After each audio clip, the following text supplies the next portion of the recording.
Dans cette vidéo, vous apprendrez à utiliser un type de note avec des icônes dans InnoCO.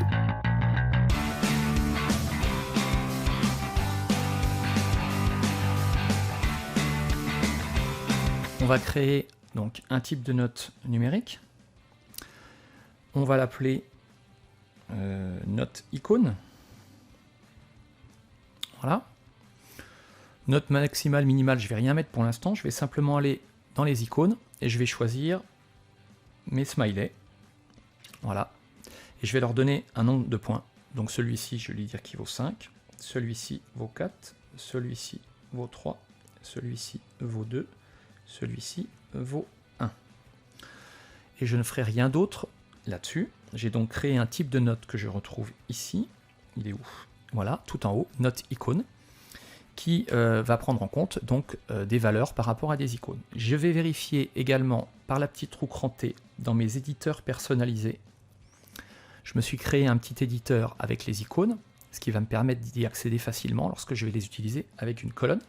Donc à vous de créer les vôtres. Je retourne dans ma classe et je vais voir comment appliquer tout ça. Alors je reprends la classe test 3, je vais créer une colonne. Cette fois ma colonne, je vais utiliser non pas un pavé numérique, mais l'éditeur de smiley que je viens de paramétrer. Je ne vais pas utiliser la note de 0 à 20, mais je vais utiliser la note icône que je viens de créer.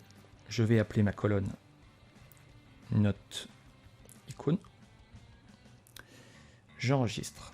Dorénavant, je peux utiliser donc ma colonne pour noter les élèves. En tapant 2 fois sur la colonne, j'ouvre l'éditeur, et ça, vous savez faire, je peux noter tous les élèves comme ça à la volée, rapidement. Donc je vais faire voilà, les 9 premiers. J'appuie sur terminer. Voilà. Alors jusqu'à maintenant, on ne s'aperçoit pas que les icônes ont une valeur numérique. Pour ça, il faut se rendre éventuellement en bas et voir la moyenne. Et évidemment, il est capable de me calculer une moyenne, puisqu'il sait que chaque icône a un certain nombre de points.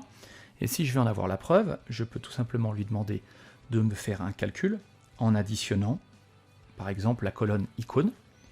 Je vais lui demander une addition simple, OK. Et on s'aperçoit évidemment, si j'ai ma colonne addition ici, mon calcul, qui m'a bien attribué les points pour chaque icône. Voilà, cette vidéo est maintenant terminée, j'espère que ça vous aura aidé. En attendant, n'hésitez pas à me faire part de vos remarques ou de vos critiques. Et je vous dis peut-être à bientôt.